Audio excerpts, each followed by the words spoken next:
Hey, Mike here. I just wanted to let you know that you can listen to Dark Poutine early and ad-free on Amazon Music, included with Prime.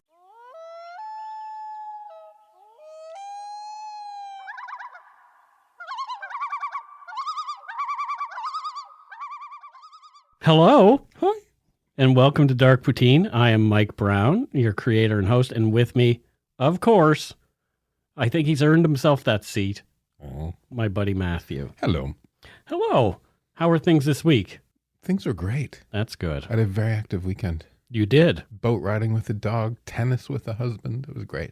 Fantastic. Yeah. The views, information, and opinions expressed during the Dark Poutine podcast are solely those of the producer and do not necessarily represent those of Curious Cast, its affiliate, Global News, nor their parent company, Chorus Entertainment. Dark Poutine is not for the faint of heart or squeamish. Our content is often intense, and some listeners may find it disturbing. We're not experts on the topics we present, nor are we journalists. We're two ordinary Canadian schmoes chatting about crime and the dark side of history. Let's get to it. Put on your toque, grab yourself a double-double and a Nanaimo bar. It's time to scarf down some Dark Poutine. Oh, yeah. Oh, you're like Tony the Tiger today. No, that was... Oh, the Kool-Aid guy. Yeah. Kool-Aid, tastes great. Kool-Aid, can't wait. Did you just burst through the wall? Well, no, you said, oh, yeah, earlier, and it just made me think I should just do that. It's easier. Oh, yeah. Oh, yeah.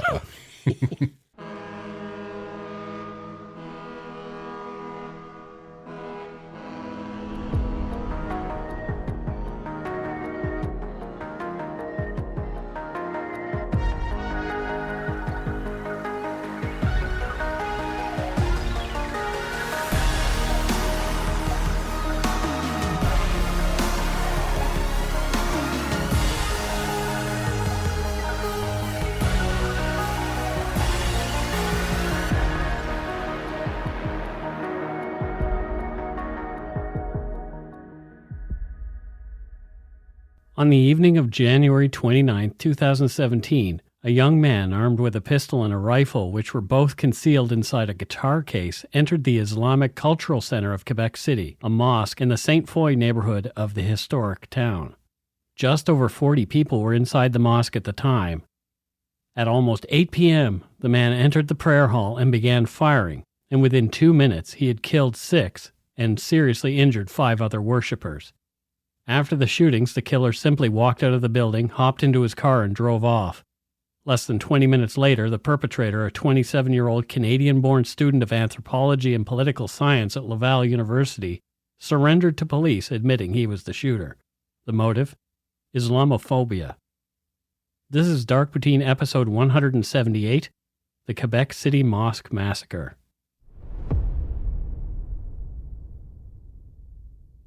Before I begin, I want to highlight the struggle I had when determining whether or not to name the perpetrator of this crime, especially as the Quebec City Mosque shooting perpetrator's name was later painted onto a weapon used by the white supremacist and anti-Muslim gunman who committed the shootings at 2 mosques in Christchurch, New Zealand in 2019. Those attacks left 51 dead and 40 more injured.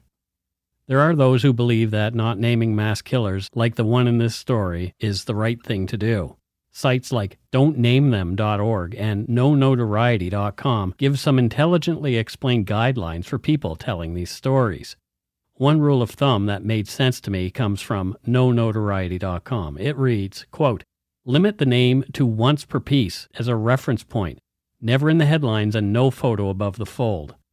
Refuse to broadcast or publish self-serving statements, photos, videos, and or manifestos made by the individual.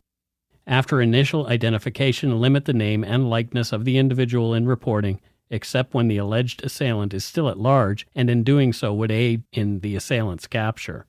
The site don'tnamethem.org really brings reasoning home with a quick test. Quote, do you remember the University of Texas tower shooting in Austin, Texas in 1966? How about the Columbine High School shooting in Littleton, Colorado in 1999? The Virginia Tech shooting in Blacksburg, Virginia in 2007, or the Sandy Hook Elementary School shooting in Newton, Connecticut in 2012. Can you name the shooters in any of these instances? In any group we speak with, someone can name the shooters, but few, if any, can name even one of the victims or the heroes who stopped the killings." End quote. It's for this reason that we'll use the killer's name only once in this episode, and will otherwise refer to him using non-specific labels such as killer, shooter, murderer, perpetrator, or man, among others. Douche nugget. Douche nugget is good. Okay. So, yeah, I generally agree with this. But I think one thing, though, the public has a right to know who does these things. And I think, naming and shaming is sometimes a good thing. Mm-hmm. And as a society, we have to ensure that we actually dig into the root causes of this sort of radicalization. Right. And while we're not naming, make sure we're not missing or sweeping under the rug sort of trying to understand the motivations and the trigger points, or ignore these so we can figure out how we can stop it. Right. Yeah. So I hope the rest of the episode covers that stuff. I'm sure it will.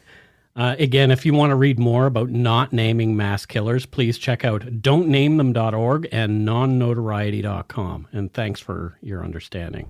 Thank you.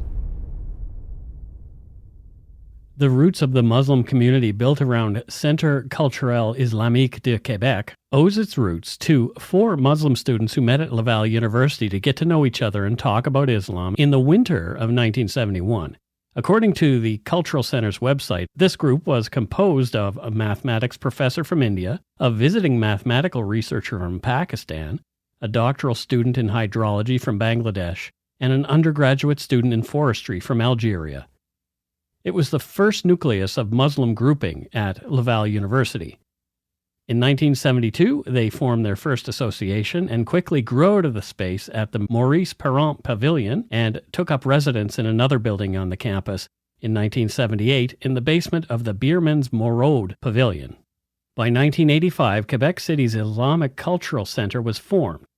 In 2009, the CCIQ purchased the property located at the corner of Route de l'Anglaise and Chemin Sainte-Foy for $1.4 million. And this was the site of their Great Mosque. The Muslim community has grown quite a ways since the early 70s, and now stands between 5,000 and 6,000 people from about 15 countries, including 15 languages and dialects and an extraordinary cultural diversity. From their website, cciq.org, quote, "All participate in improving the collective wealth of Quebec City and its region. But it must be said that the Muslim community today is not curled up in on itself. It does its utmost to participate in the community life of the greater Quebec City region by contributing to volunteerism of all kinds." And they go on to list a number of places where they volunteer. Life has not exactly been easy for Muslims in the Western world, especially since the hijackings and attacks on the U.S. Pentagon and the Twin Towers of the World Trade Center in New York on September 11, 2001. Those attacks were done according to claims by terrorist organizations in the name of the Islamic faith. True practitioners of Islam know that to any real Muslim, all life is sacred, and that it goes against their beliefs to take the life of another person for any reason. However, a group like these involved in the 2001 attacks and subsequent terrorist operations have clouded the view of Islam in the Western world, confusing and scaring some non-Muslims, which is the intent of terrorism. According to Statistics Canada, Islamophobia was on the rise during the close of the 2010s. In 2015, police across the country recorded 159 hate crimes targeted at Muslims, up from 45 in 2012. Representing an increase of 253%, and our story takes place in 2017. Among the 40-plus worshippers at the Great Mosque for evening prayers beginning at 7:30 p.m. on January 29, 2017, were 6 men who would not survive the imminent attack. Khaled Belsemi, 60, an Algerian who emigrated to Canada in 1994 and was now a science professor at Laval University, Azzedine Soufiane, 57, the owner of a local grocery store, Abu Bakr Tabti, 44, a pharmacy technician and a poultry plant worker who'd come to Quebec with his family with the hope of a better life, Mamadou Tanou Barry, 42, an accounting technician, Aldakrim Hussein, 41, a computer analyst for the Quebec government, and Ibrahima Barry, Mamadou's brother, 39, an IT worker for the Quebec government. Police were able to piece together the shooter's activities in the days and hours leading up to the attack. That month, the 27-year-old was on leave from work due to an anxiety disorder and was not attending university classes at Laval, where he was studying political science. His browser history indicated that he was using a lot of his time to Google jihadi terrorist attacks and visited several sites dealing with firearms, mass murder, and suicide. He loved firearms and had passed his firearms safety course, acquired his firearms acquisition license, or PAL, owned at least 2 firearms, and had been the member of a local gun club for some time. Target shooting had made him proficient in the use of both pistols and rifles. Some of the other websites he visited included articles on Wikipedia about the 2014 incel-motivated killings in Isla Vista, California, the Marysville killings, the murders of 9 African Americans in a shooting at a Charleston church, the San Bernardino attack, and the Facebook page of the Femule Movement, a feminist group at the University of Laval.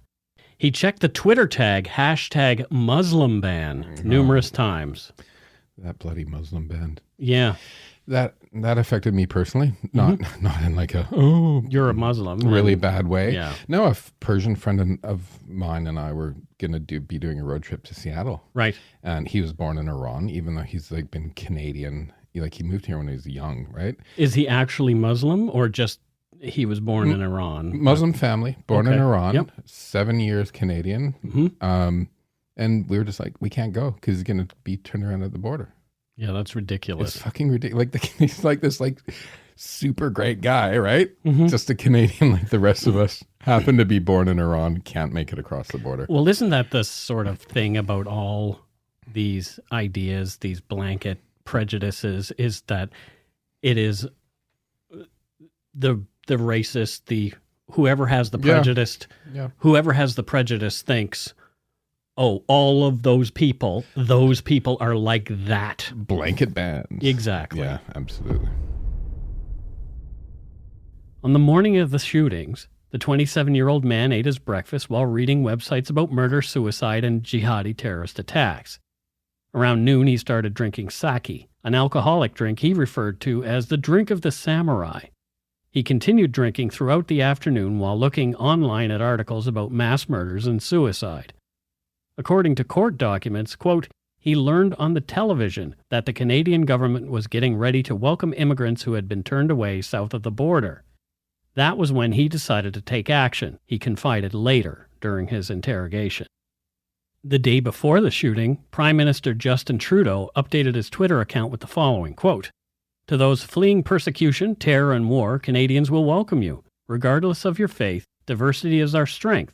#welcome to Canada. The shooter's right-wing views did not agree with this, and his web history indicated that he had looked at this tweet on the day of the attacks numerous times. At 4:14 p.m., the man consulted the Facebook page of the Centre Culturel Islamique de Quebec, CCIQ, looking for the address. Before going to dinner with his parents at their home, again he had visited the website of the CCIQ to confirm the address. His demeanor at dinner did nothing to indicate the horrific and cowardly acts the man was about to undertake. After dinner, he went to his bedroom, where he looked at sites on suicide and mass killings for the next half hour or so.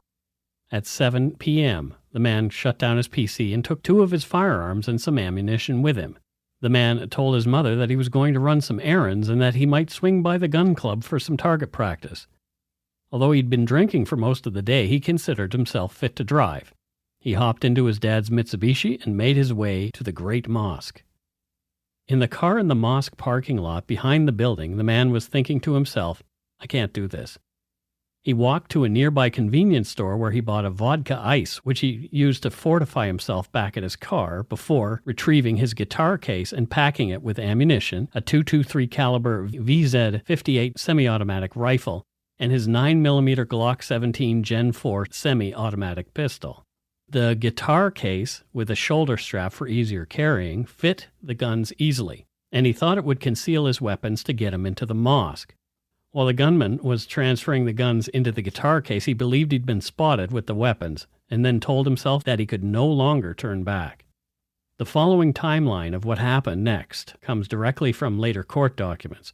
The timestamps from the 6 surveillance cameras installed both inside and outside the cultural center provided a video recording of the tragedy and make it easier to describe the actions and movements of the perpetrator at exact times.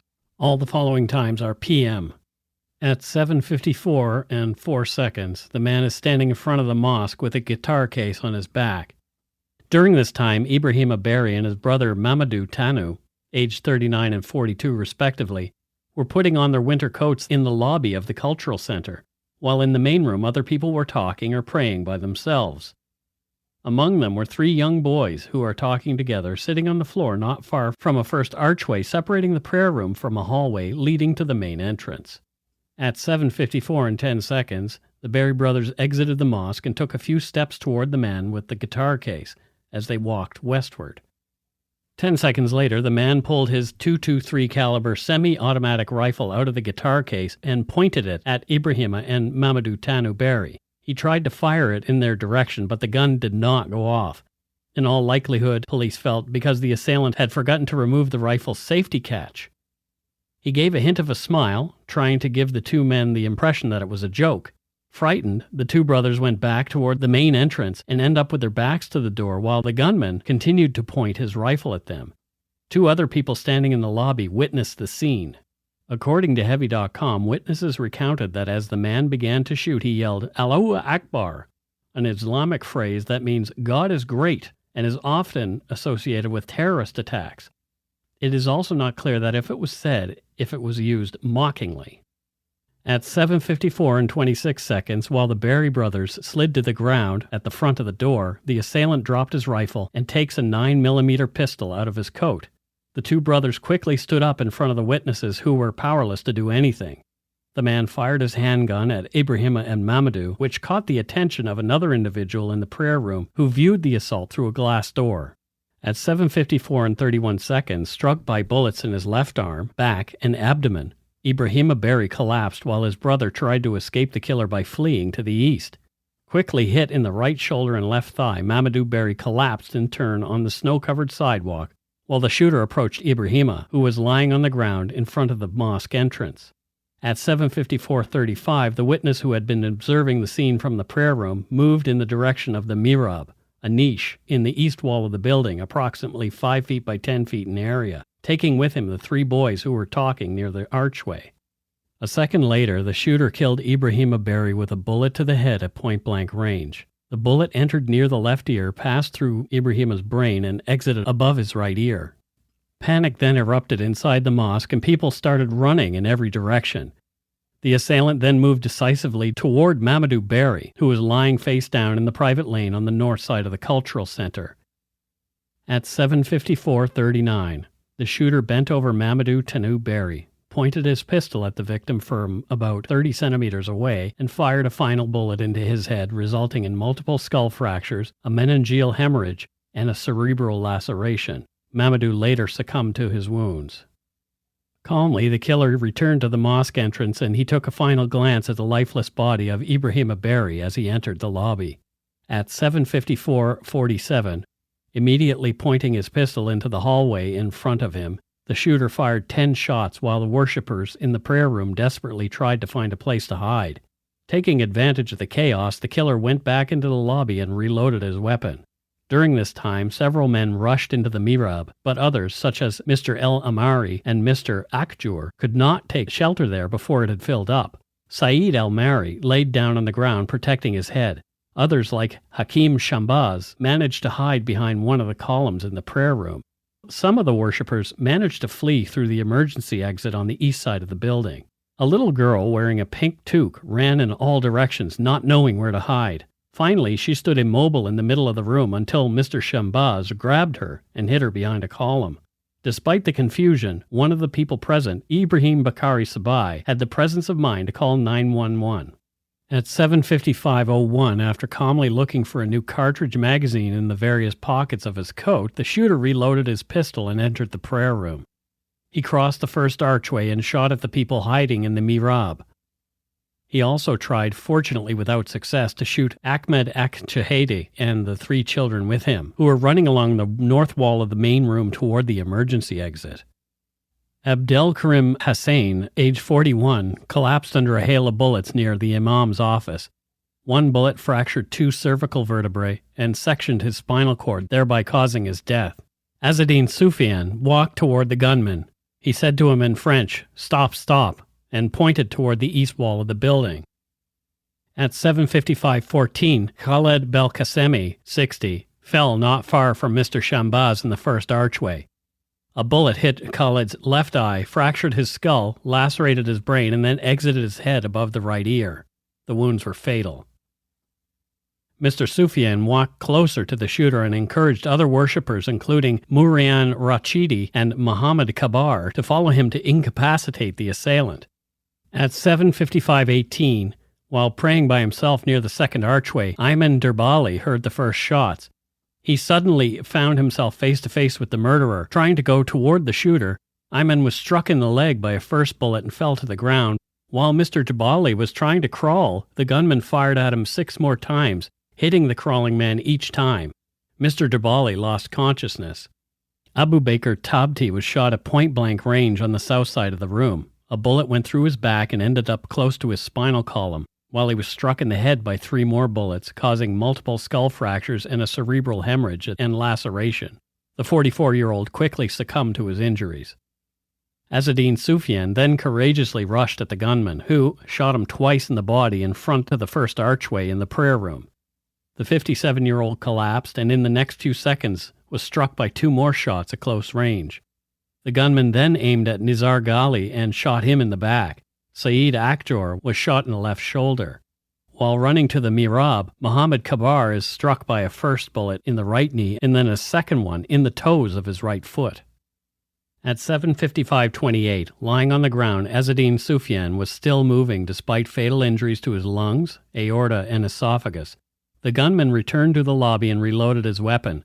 3 or 4 seconds later, he re-entered the mosque. He pointed his pistol at the heroic Mr. Soufiane and shot a final bullet into his head. The assailant then resumed shooting toward the prayer room. According to several witnesses, the shooter acted decisively, carefully, and in a professional manner, colored by hatred. The video recording fully corroborates this perception. At 7:55:43, after emptying another magazine, the gunman returned to the lobby to reload his weapon again. According to what he said in French during his interrogation, the events took place, quote, at lightning speed, as if he had lost control of himself. At 7:55:47, the assailant moved toward the second archway, and it appeared, judging from the reaction of the people present, that he was shooting toward the south side of the room. Saeed El Amari was hit in the abdomen. Even though he was in great pain, he continued to pray. Present at the site, Mr. Hakim Ayad described the scene he witnessed as follows, translated from French, quote, "I heard the sound of bullets everywhere in the prayer room. I had a strong last-minute physical reaction beyond my control to lay face down behind a column, hearing the cries of my brothers, struck by those bullets and dying, seeing the bullets pass through their bodies. One was dying, another was severely injured.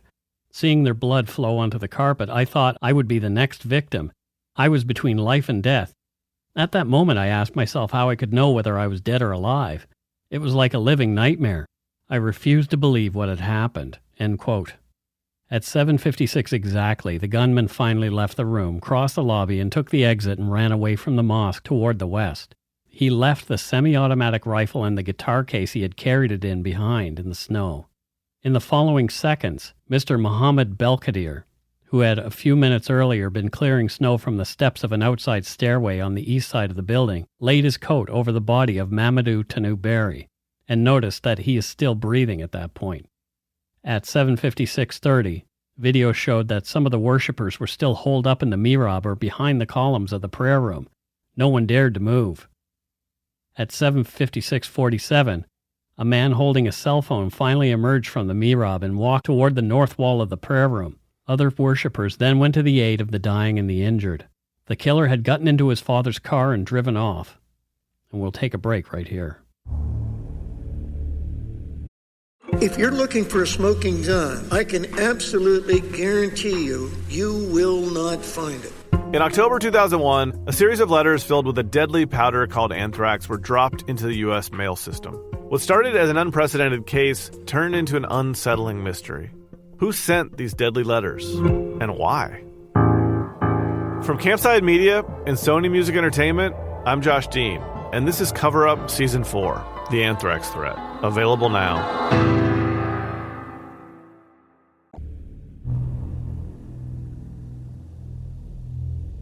And we're back. So what are your thoughts so far on this episode, Matthew? It's all rather harrowing, isn't it? Yes, very much so. Like, I was listening to you, and I'm like, all that death in like 2 minutes. Mm-hmm. Like 2 minutes. It's horrifying. Yeah. What really hit me, I don't know why, but out of all of that little girl in the pink toque. Yeah.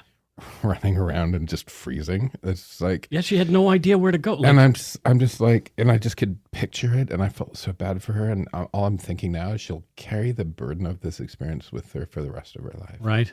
Yeah. It's just horrible. She's completely traumatized by what happened. Hopefully, I mean, children are resilient, yes, yeah.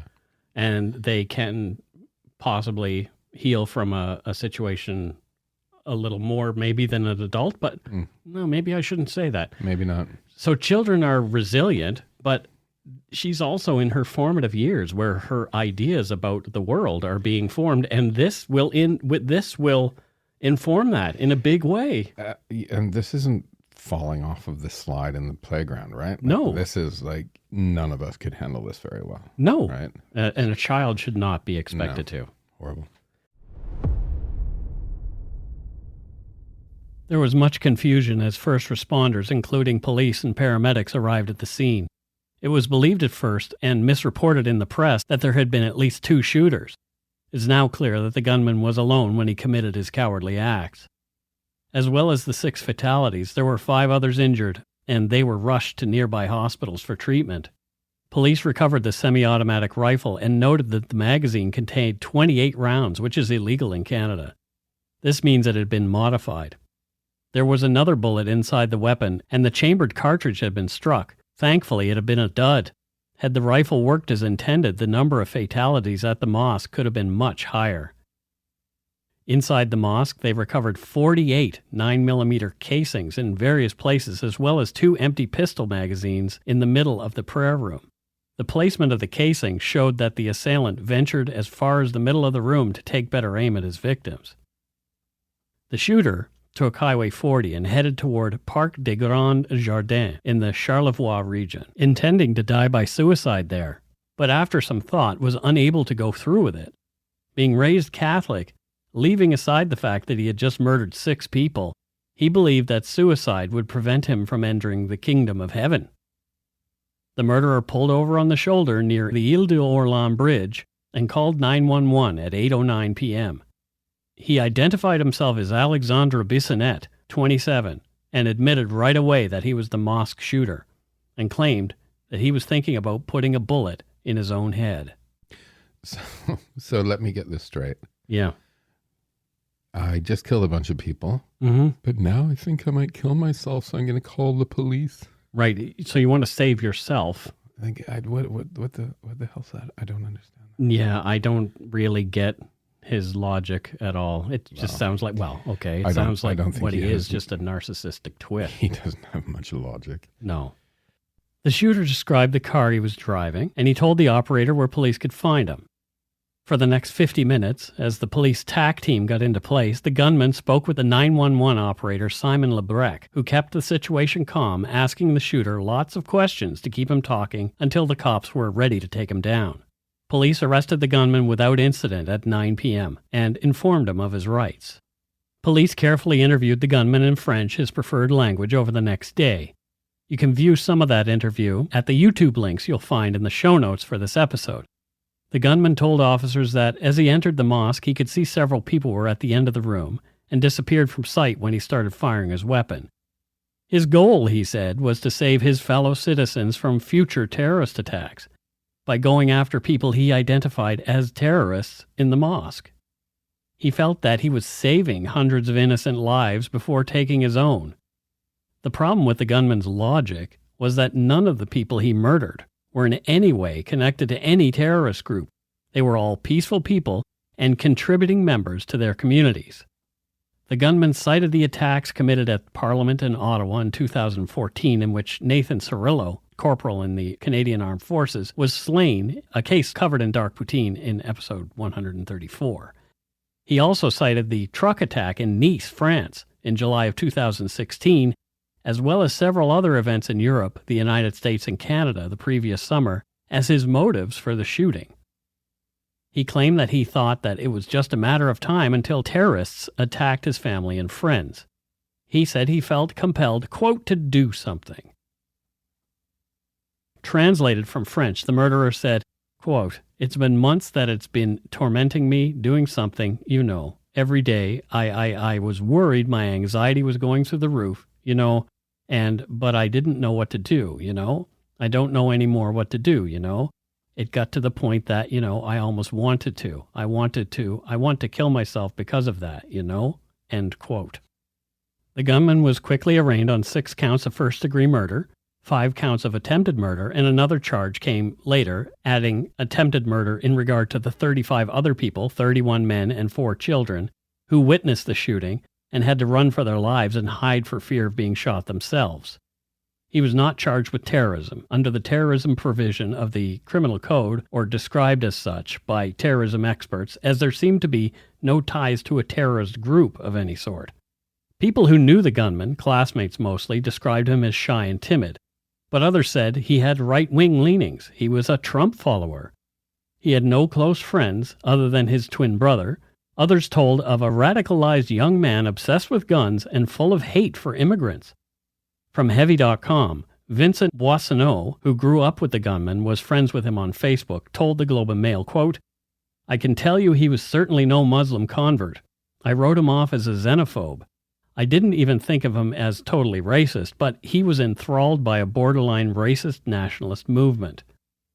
Also from the same article on Heavy.com, quote, "The Welcome to Refugees Quebec City group posted on Facebook that it was also aware of him prior to the shooting, saying he is unfortunately known to several activists in Quebec City for his pro-Le Pen and anti-feminist identity positions at the University of Laval and on social networks. Francois Deschamps, a committee member for the group, told La Presse he jumped when he saw a photo of the gunman. "We see a lot of what extreme right-wing people do and say," Deschamps told the newspaper. He said the shooter had made statements on their page, quote, "acting like a troll." Along with anti-immigrant and other right-wing beliefs, he also made anti-women's rights remarks, Deschamps said. So this is what I never understand, Mike. Okay. Right? So these people purport to be, oh, I'm defending society and all this stuff, right? But he actually has the same beliefs as not normal Muslims, but like these terrorists, right, that he's afraid of. He has the same beliefs: anti-feminist, anti-gay, anti-liberal. And I just don't get it. Do they not realize they're the same? Like both sides of those sort of terrorists, they're the same. Yeah. And don't they recognize that the they is those guys? Yeah. The us, Muslim and non-Muslim Canadians who are just normal people, are the us. Right? Yeah. It's just weird. Even though the gunman had been apprehended and was safely behind bars, some in the Muslim community feared the possibility of copycat attacks, with perpetrators emboldened by the shooter's activity. It is tradition for Muslims to bury their dead quickly, so just days after the shooting, a public funeral was held for 3 of the 6 men who had died at the mosque: Abdel Karim Hussein, both Algerian dual nationals, and Tunisian-born Abu Bakr Tabti. Nearly 5,000 mourners, including Prime Minister Justin Trudeau and other dignitaries, packed into the hockey arena in Montreal's Olympic Park for the funeral, while many more across Canada viewed the funerals on television. The next day, a second funeral, just as well attended, was held for the other 3 victims of the attack: Guinean Canadians Mamadou Tanou Barry and his brother Ibrahima Barry, and Azzedine Soufiane, of Moroccan origin, who had lived in Quebec for 30 years. On October 27, 2017, the coordinating judge of the Criminal Division of the Superior Court scheduled the beginning of the gunman's trial by jury for March 26, 2018. The accused gunman first recorded a plea of not guilty for each of the 12 counts at 9:30 a.m. that morning. But only a few hours later, at 2:32, he had a change of heart and notified the court of his intention to change his pleas to guilty for the charges brought against him. On February 8, 2019, the multiple murderer was sentenced to life in prison with no possibility of parole for 40 years, having to serve his sentences consecutively, an extremely unusual occurrence in Canadian justice. However, upon appeal, the Court of Appeal in Quebec found that 40 years without parole was unconstitutionally cruel and unusual punishment, adjusting the sentence to life in prison with no possibility of parole for 25 years. Quebec Crown attorneys are currently seeking to appeal and reinstate the 40-year sentence. Regardless of the lack of terrorism charges, PM Justin Trudeau described the gunman's act as a, quote, terrorist attack on Muslims in a center of worship and refuge, and continued to refer to the shooting in that way. Controversially, the gunman's father implored the Prime Minister to stop referring to his son as a terrorist. From rcinet.ca, quote, following a thorough and exhaustive investigation where each and every aspect of my son's life was carefully scrutinized, the Crown filed several charges of first-degree murder and attempted murder against my son, wrote the gunman's father in an open letter to Trudeau. The shooter's father also pointed out that the judge who tried his son also confirmed that the crime committed cannot be qualified as terrorism due to the language of the law. The article continues, quote, he added that his son's crime was extremely terrible and severe, and that the absence of terrorism charges in no way diminishes the gravity of the crime, quote, but has no link to terrorism or any other particular ideology. He continued, it also seems to me that the label attached to my son has greatly increased the danger for my family.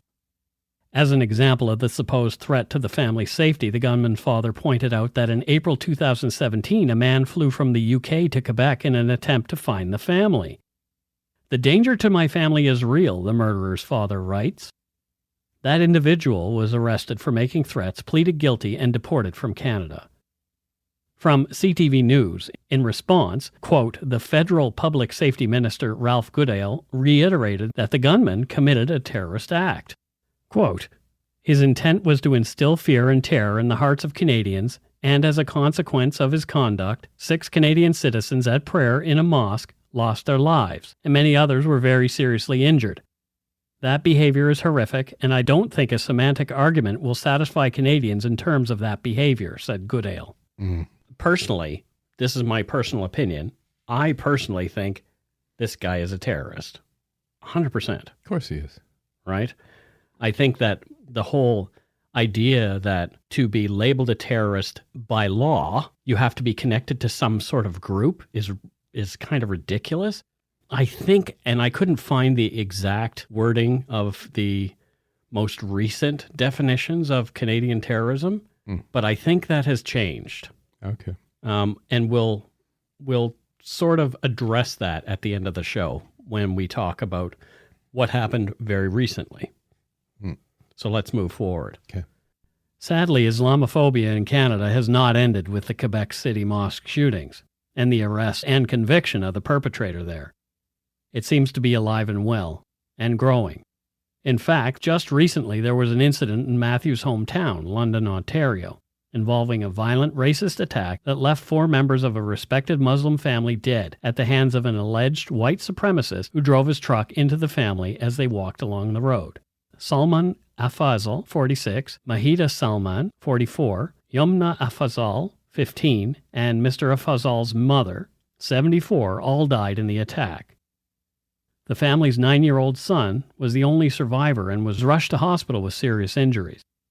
The 20-year-old man in that case has been charged with terrorism, 4 counts of first-degree murder, and a single count of attempted murder. So I was born in Strathroy, Yep. which is just outside of London, but my family lives in London.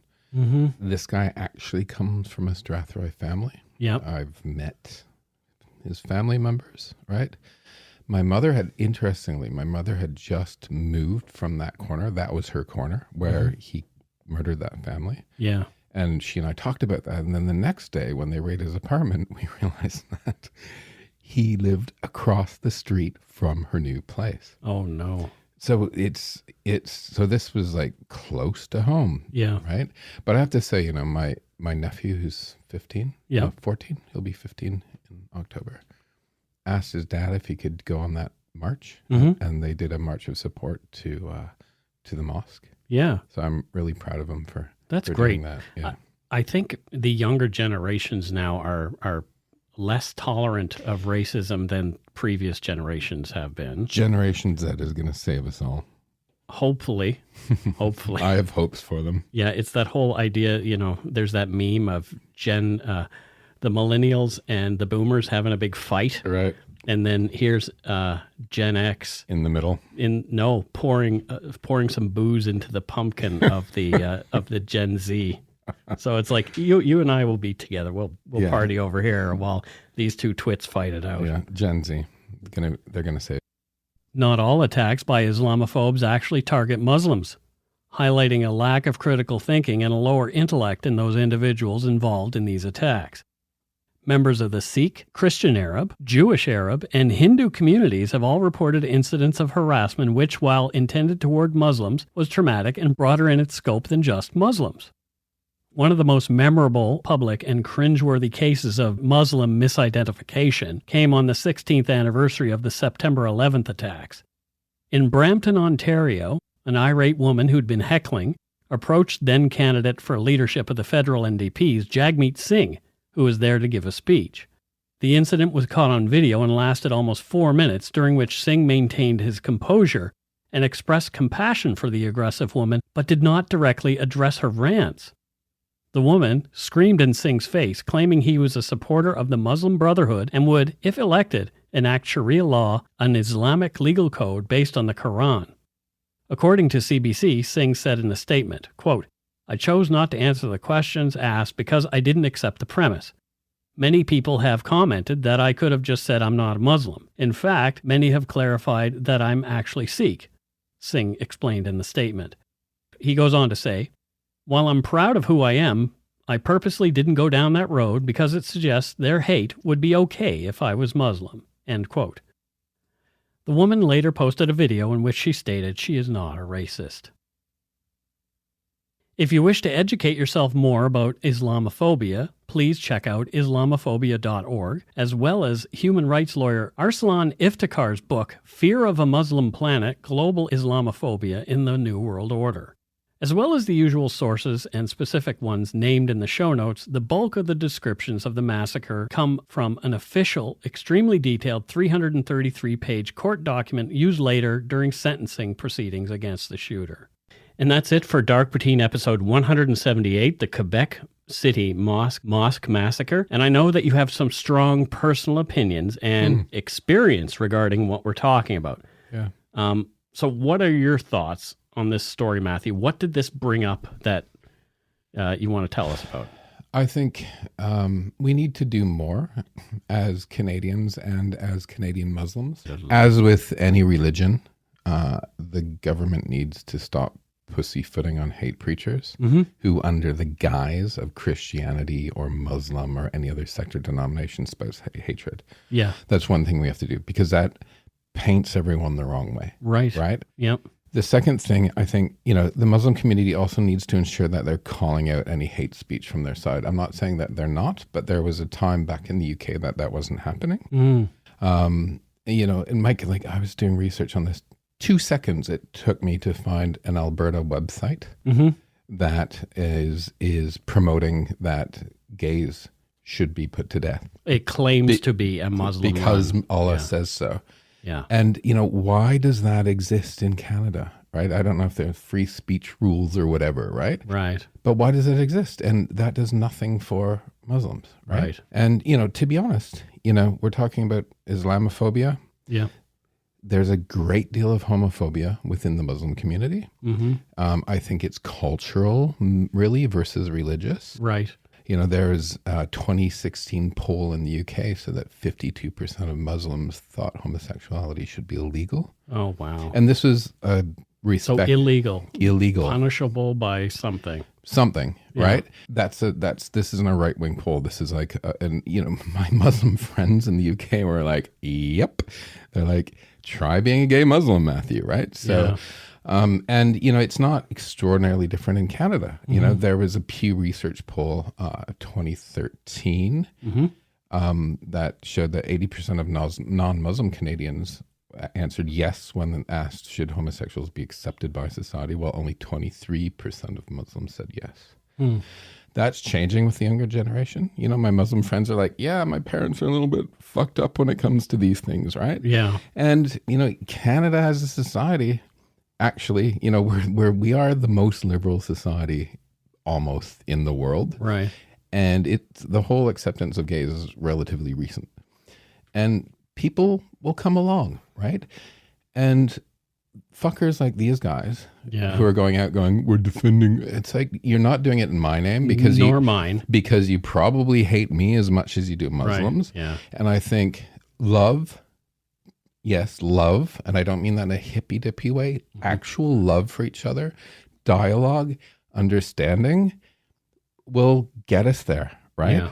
And those are real numbers. They're not nice numbers, but they're real numbers.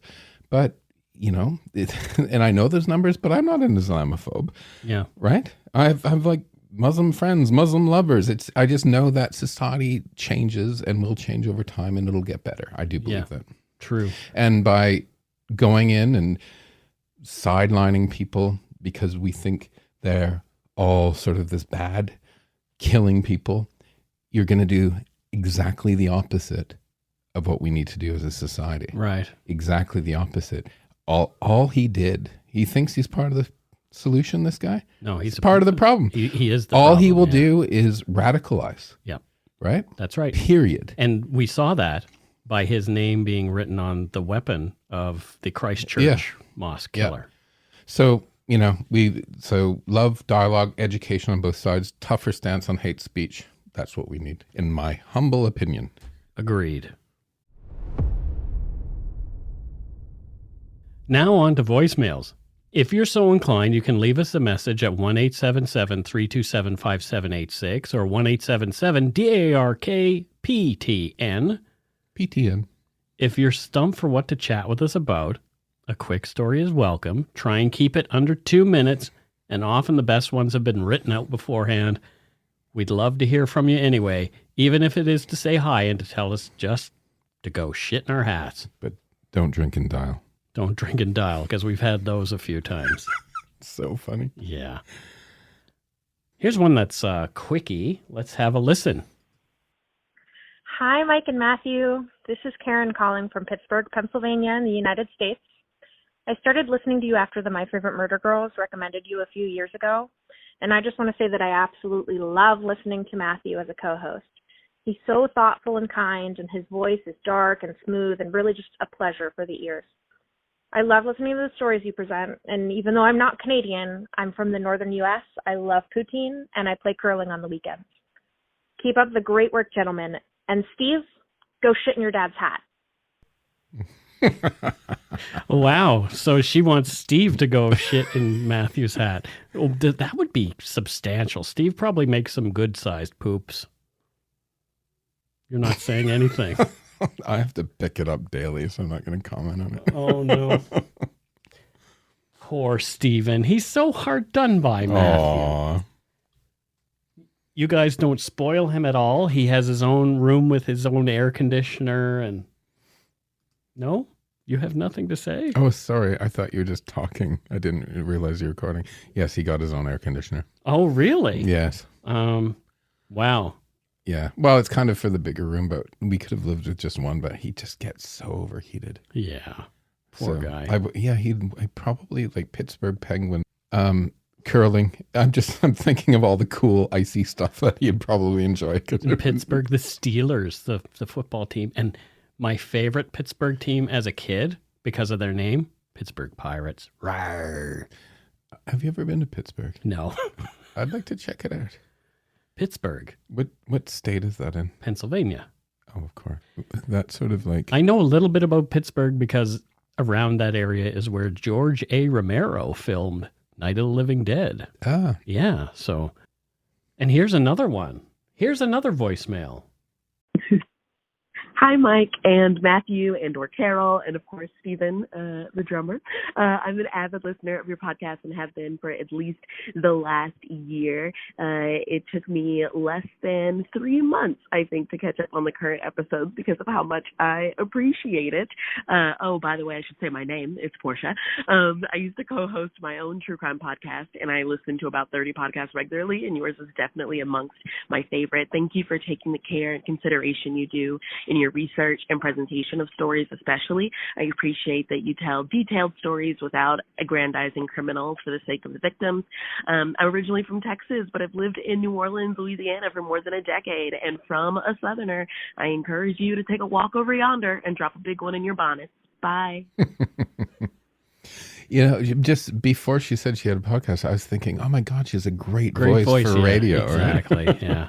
I wish she had said, she was probably being humble, but I wish she'd said the name of her podcast so maybe people could go listen to the show that she used to do. Portia has a great radio voice. Yeah, it's fantastic. I wonder if I met her at CrimeCon because I was in Louisiana. Next up, it looks like we have one from either Nova Scotia or PEI, and the reason I am iffy about where that is because those two provinces share an area code. Yeah, so they're so small. That's so sweet. Yeah. But let's have a listen. What do you add? This is Terry from Rushoe, Newfoundland, but I currently live in Dartmouth. I've been a big fan of the show now for a few months, and I've kind of been all over the place listening to different episodes, and I've just recently finished listening to the Rum Runners episode, and it made me think of growing up. I grew up in a little town called Rushoe on the Burin Peninsula in Newfoundland, and the Burin Peninsula, at the tip of it, is a little town called Lamoline, and in the nighttime, when it's dark, you can actually see the lights of St. Pierre. So growing up, I always went camping, and we always told stories around the fire of my friends' grandparents who were rum runners, and his grandmother would store the illegal alcohol by digging up her gardens and putting it under there and then putting the flowers back on top for the rum runners who would then come back and get it when they were ready to bring it somewhere else. So I thought that was a cool story that I would share with you. And I also just wanted to say that listening to you guys talk about the trauma that you faced growing up, especially talking about your own monsters, really helped me with my own personal trauma that I've been dealing with the last little while. And just hearing someone talk so openly in an open forum really inspired me to not be afraid or ashamed of what I dealt with. So I just wanted to say thank you for sharing your stories and spreading some light on the dark side of history in Canada. In Newfoundland, we have a saying that also includes the word shit, and it's someday for shit in the woods, hey? And that just means it's a great day outside. So go take a shit in your hat. Thank you. Great day for shit in the woods, eh? I like that Love one. it. I really like that. Thank you for that message. It was great. It's really good. I love it when we have our... Oh, Mike's choking. No one will hear that. I love it when we have our East Coast listeners call in and they have the hint of that accent that I adore so much. And that there's a few certain words there, right? Yeah. Fantastic. Yeah. Have you ever been to Newfoundland? I have not. My sister went to Memorial University in Newfoundland, but I have not. But that's the only province that I haven't been to. Okay.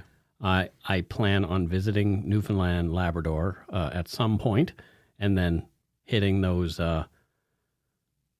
territories as well, because I haven't been to any territories. So otherwise, I've been to every province in Canada. I went to St. John's, 1989. I guess technically I have been to Newfoundland because I landed in Gander before I went to Paris when we were flying to Paris before. So why did you land in Gander? At the airport. Why? Because it was like the last place to refuel before Okay. before you go across the ocean. And this was in the 80s, so I guess the planes weren't. Yeah, they weren't as fuel efficient. Right now, they don't need to do that anymore. Yeah, right? but they did. We did that at that time. Okay. Yeah. Sweet. And that's it for voicemails. Again, you can leave us one at 1-877-327-5786 or 1-877-DARK-PTN. PTN. Now on to patron and donut money shout-outs. Oh, boy. Let's see if anybody gave us some love. Give us your donut money. So first up, as far as patrons go, we have May Lapsley. And May, it looks like, is pledging in Australian dollars. So Yay. that sort of tells us where she's from. Would you want to take a wild guess as to the city or town, or is she just on walkabout in the outback? She's in Woolloomooloo. Woolloomooloo? Yeah. Is that a real place? Woolloomooloo is a real place. How do you know about Woolloomooloo? Because I know a really filthy joke that includes the place Woolloomooloo. Well, then we can talk about that perhaps on the Yumber Yard. Okay, I'll tell the joke then. Okay, but tomorrow after the show hits the... Yeah. Okay. So what does May Lapsley do in Woolloomooloo? Woolloomooloo. What does she do there? She's an airplane pilot. Oh. Yeah. Do you need to fly in and out of Woolloomooloo? Is it that remote? Woolloomooloo has a massive airport. Oh. So is it like Woolloomooloo International? I've never heard of this. It is. Oh, nice.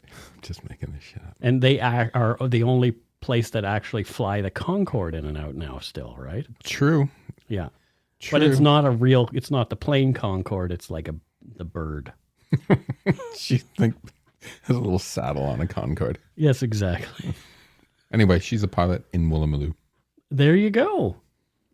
And I think one of our callers actually is our next patron.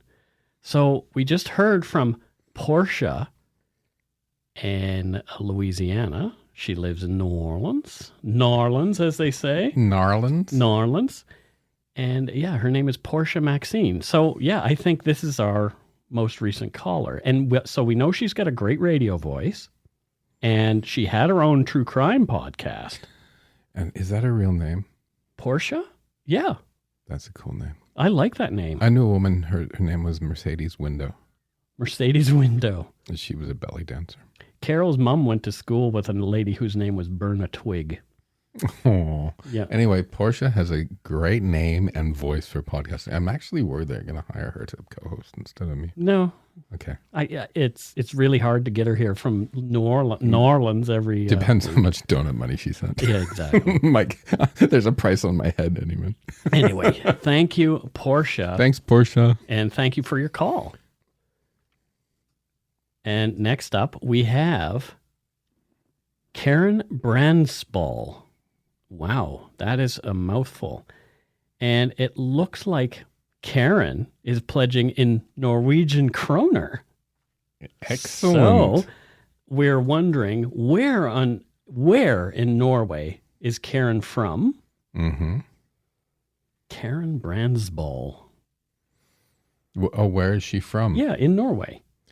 She's from Trondheim. Oh, what happens there? What does she do there?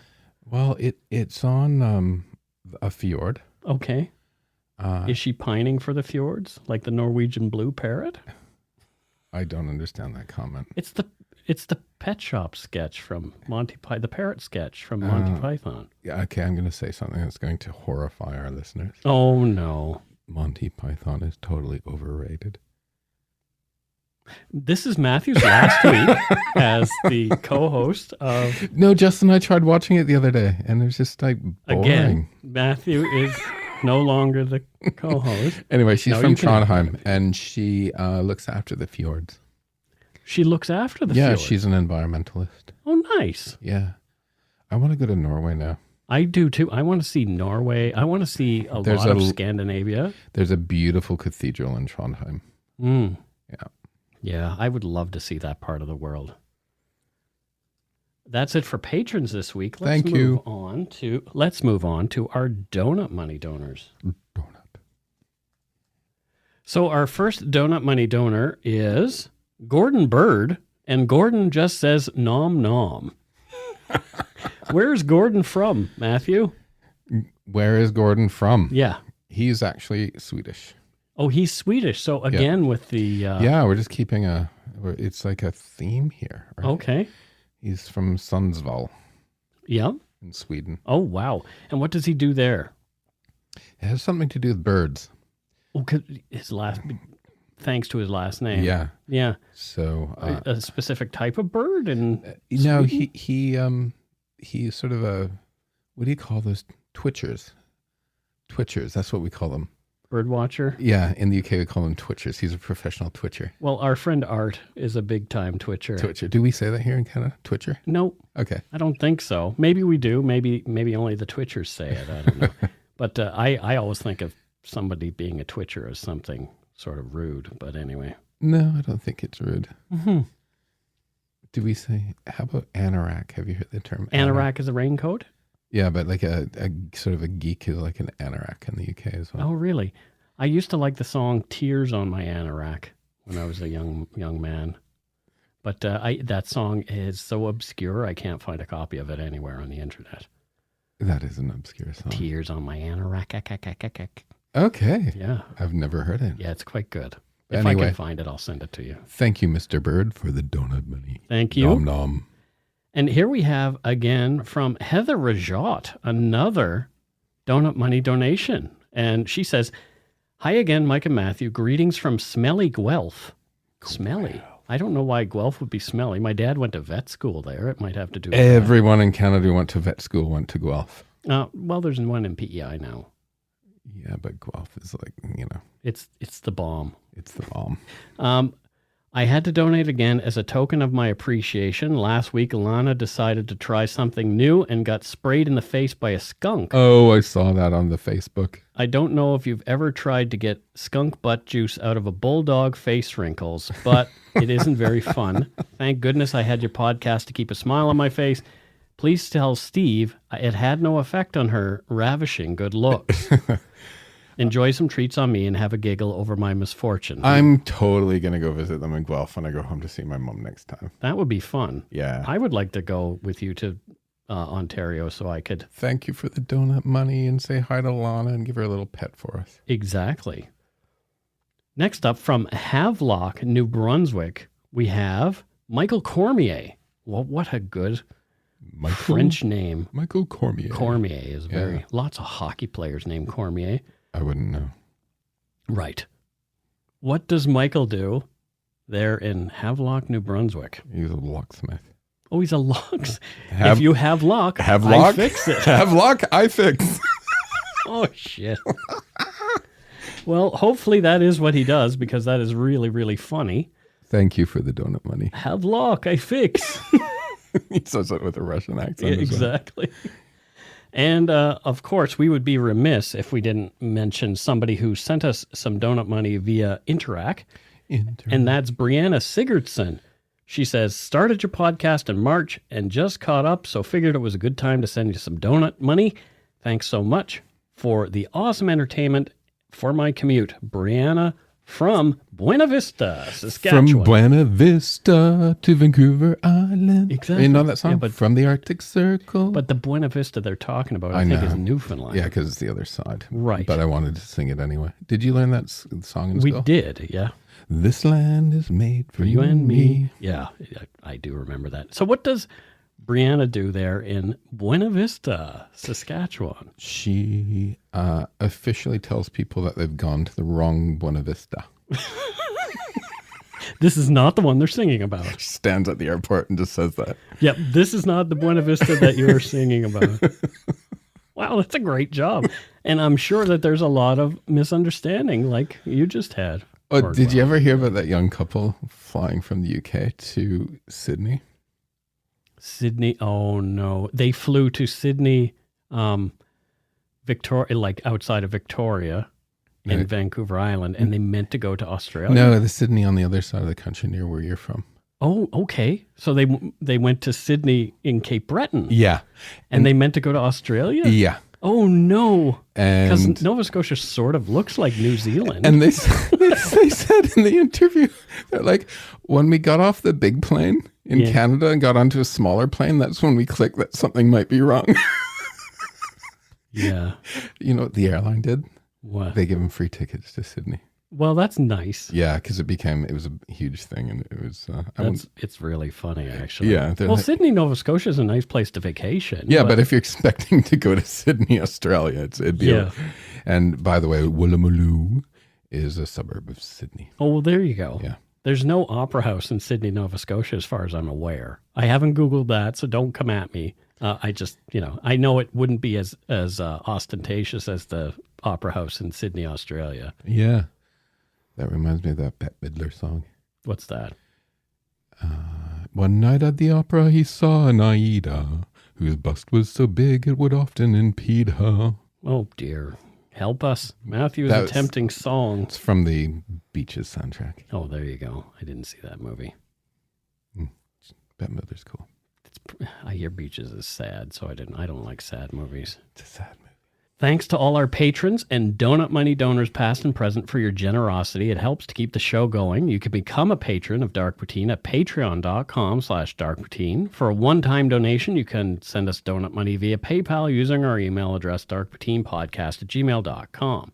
If you don't already subscribe to the show, it would mean a lot to us if you did. You can easily find Dark Poutine on Apple Podcasts, Spotify, or wherever you listen to your favorite podcast.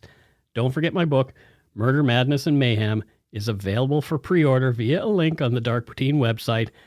And speaking of our website, please check out darkpoutine.com for show notes and other cool stuff. Please take your time to give Dark Poutine a like or follow on Facebook and Instagram. Most importantly, thank you for listening and tell your friends about us. Word of mouth is a powerful thing. Until we return. It is.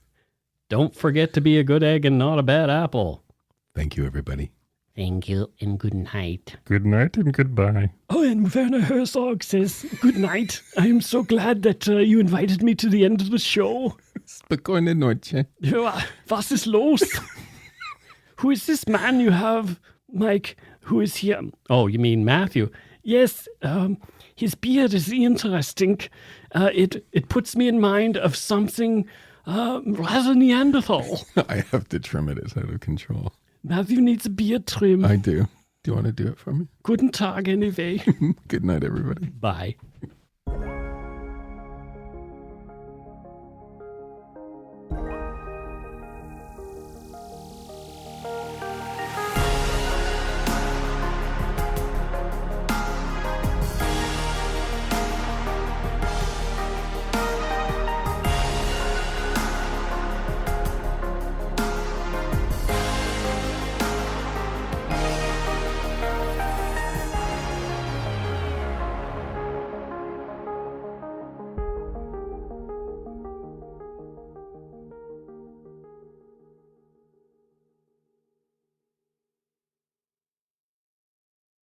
Hi, it's Shauna, and I might be a bad parent because my kids think French fries are vegetables. Hey, it's Ryan, and I might be a bad parent because I went out for wings when my wife was in the hospital after giving birth. Johnny here. I might be a bad parent because in my house, the tooth fairy gives pocket change. But we're not alone. Len emailed us and said his 6-year-old daughter's Tarzan moment going from love seat to lazy boy by curtains made him more proud than any dance recital. And Andy left his 2-year-old at the rink. All right, guys, I'm sure we're not alone. Like Andy's kid.